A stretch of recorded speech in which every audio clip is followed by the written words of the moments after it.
ସୁନ୍ଦରୀ ଝିଅକୁ ହରେଇ ଥାନାରେ କାନ୍ଦୁଥିଲେ ବାପା ଆଉ ଭଉଣୀ। କାନ୍ଦି କାନ୍ଦି କହୁଥିଲେ ଆମ ଝିଅକୁ ନ୍ୟାୟ ଦିଅ।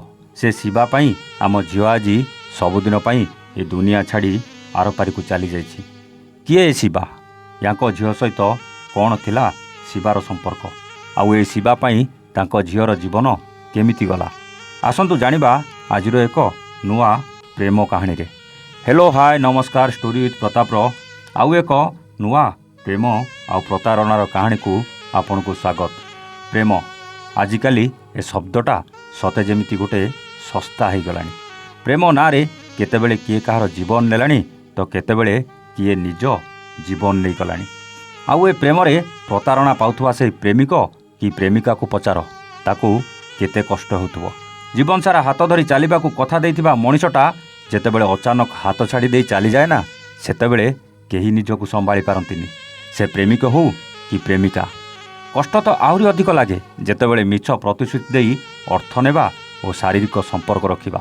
ଯଦିଓ ଅନେକ ଘଟଣାରେ ଶାରୀରିକ ସମ୍ପର୍କ ଉଭୟଙ୍କ ସହମତିରେ ହୋଇଥାଏ, କିନ୍ତୁ ପ୍ରତାରଣା ପରେ ସେସବୁ ମୁହୂର୍ତ୍ତକୁ ଅନେକ ସହିପାରନ୍ତିନି, ଯାହାଫଳରେ ଆତ୍ମହତ୍ୟା ଭଳି ପନ୍ଥା ଆପଣେଇଥାନ୍ତି। ସେମିତି ଏକ ଘଟଣା ଆଜି ଆମେ ଆପଣଙ୍କ ସାମ୍ନାକୁ ନେଇ ଆସିଛୁ। ଢେଙ୍କାନାଳ ଅଞ୍ଚଳର ଏହି ସୁନ୍ଦରୀ ଯୁବତୀ ସହିତ ଅନୁଗୁଳ ଜିଲ୍ଲାର ଶିବାନନ୍ଦ ସହିତ ପ୍ରେମ ହୋଇଯାଏ। ପ୍ରେମ ନିବିଡ଼ ହୁଏ। ପ୍ରେମିକା ବି ସୁନ୍ଦରୀକୁ, ପ୍ରେମିକ ଶିବା ବି ବେଶ୍ ହ୍ୟାଣ୍ଡସମ୍ ଥିଲା। ନୂଆ ନୂଆ ପ୍ରେମ ବେଶ୍ ମଜା ଲାଗୁଥିଲା।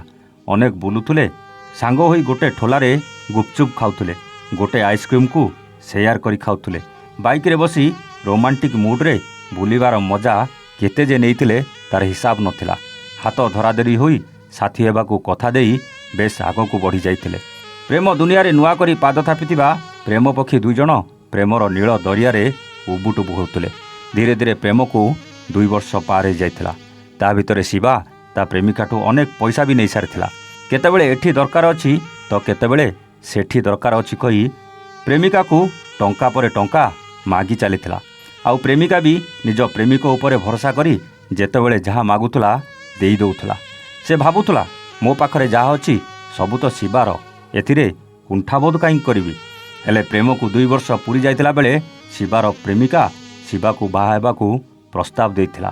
ହେଲେ ଶିବା ସବୁବେଳେ ତା ପ୍ରେମିକା କଥାକୁ ଇଆଡ଼ୁ ସିଆଡ଼ୁ କହି ଟାଳି ଦେଉଥିଲା। କାହିଁକିନା ଶିବାର ଆଉ ତା ପ୍ରେମିକା ପ୍ରତି ଆଗ ଭଳି ଇଣ୍ଟରେଷ୍ଟ ନଥିଲା। ଏହି 2 ବର୍ଷ ଭିତରେ ତା ପ୍ରେମିକାଠୁ ଯାହା ସୁଖ ଦରକାର ଥିଲା ସବୁ ପାଇସାରିଥିଲା। ତା ସହିତ ଟଙ୍କା ବି ଅନେକ ନେଇସାରିଥିଲା। ଶିବା ଏହି ଯୁବତୀକୁ ପ୍ରେମ କରି କରି ବୋର୍ ହୋଇଯାଇଥିଲା। ସେଥିପାଇଁ ୟାଠୁ ସବୁଦିନ ପାଇଁ ଛୁଟକାରା ପାଇବାକୁ ଚାହୁଁଥିଲା। ସେପଟେ ଶିବାର ପ୍ରେମିକା ଶୀଘ୍ର ବାହା ହେବାକୁ ଶିବାକୁ ସବୁବେଳେ କହୁଥିଲା। ଆଉ ଶେଷରେ ଶିବା ବାହା ହେବାକୁ ସିଧା ସିଧା ମନା କରିଦେଇଥିଲା, ଯାହାକୁ ସହିପାରିନଥିଲେ ଏହି ଯୁବତୀ ଜଣକ। ଆଉ ଶେଷରେ ନିଜ ଘର ଭିତରେ ପଙ୍ଖାରେ ଝୁଲି ପଡ଼ିଥିଲେ। ଆଉ ନିଜ ବଢ଼ିଲା ଝିଅକୁ ହରେଇ ପରିବାର ଲୋକଙ୍କ ଦୁଃଖର ସୀମା ନଥିଲା। ଶେଷରେ ଥାନାରେ ପହଞ୍ଚି ନ୍ୟାୟ ପାଇଁ ପୋଲିସ ଆଗରେ କାକୁତି ମିନତି ହେଉଥିଲେ। ଦର୍ଶକ ବନ୍ଧୁ, ପୋଲିସ ତ ତା କାମ କରିବ, ତଦନ୍ତ କରିବ, ଯିଏ ଦୋଷୀ ତାକୁ ଦଣ୍ଡ ଦେବାକୁ ଜେଲ୍ ପଠାଇବ, ଆଉ କୋର୍ଟ ତାଙ୍କ ରାୟ ଶୁଣାଇବେ। ଇଏ ତ ବହୁତ ଲମ୍ବା ପ୍ରୋସେସ୍। କିନ୍ତୁ ଏଇଭଳି ପ୍ରେମକୁ କ'ଣ ପ୍ରେମ ବୋଲି କୁହାଯାଏ? ଏ କ'ଣ ସତରେ ପ୍ରେମ? ନା ପ୍ରେମର ଶବ୍ଦକୁ ଏଇଭଳି ଯୁବକ ଆଉ ଯୁବତୀମାନେ କଳଙ୍କ ସଜେଇ ଦେଉଛନ୍ତି, ଯାହାକୁ ନେଇ ଆଜିକାଲି ଏ ପ୍ରେମ ଶବ୍ଦଟା ଶୁଣିଲେ ଯେମିତି ସମସ୍ତେ ଛାନିଆ ହେଇଯାଉଛନ୍ତି। 2.5 ଅକ୍ଷର ସେହି ପବିତ୍ର ଶବ୍ଦ ଯାହାର ନାଁ ପ୍ରେମ। କିନ୍ତୁ ଆଜି ଏଇଭଳି କେତେଜଣ ଯୁବକ ଆଉ ଯୁବତୀମାନଙ୍କ ପାଇଁ ଆଜି ପ୍ରେମ ଅପବିତ୍ର ଆଉ କଳଙ୍କିତ ହୋଇଯାଇଛି। ଆଉ ବଦନାମ ହେଇ କେଉଁ ଗୋଟେ କୋଣରେ ବସି କହୁଛି, ଛିରେ ଦୁନିଆ ଛି, ମୋ ଭଳି ପବିତ୍ର ଶବ୍ଦକୁ ତମେମାନେ ଆଜି ଏମିତି କଳଙ୍କିତ କରିଦେଇଛ ଆଉ ବଦନାମ କରିଦେଇଛ ଯେ ଯେଉଁଥିପାଇଁ ମୁଁ ଆଜି ମୋ ନାଁ ପ୍ରେମ କହିବାକୁ ଲଜ୍ଜା ଲାଗୁଛି। ଦର୍ଶକ ବନ୍ଧୁ, ୟା ଭିତରେ ଆଉ କ'ଣ ଅଛି ଭଲ ଭାବରେ ତ ଜଣା ନାହିଁ। ପୋଲିସ ତଦନ୍ତ କଲା ପରେ ତ ସତ ସାମ୍ନାକୁ ଆସିବ।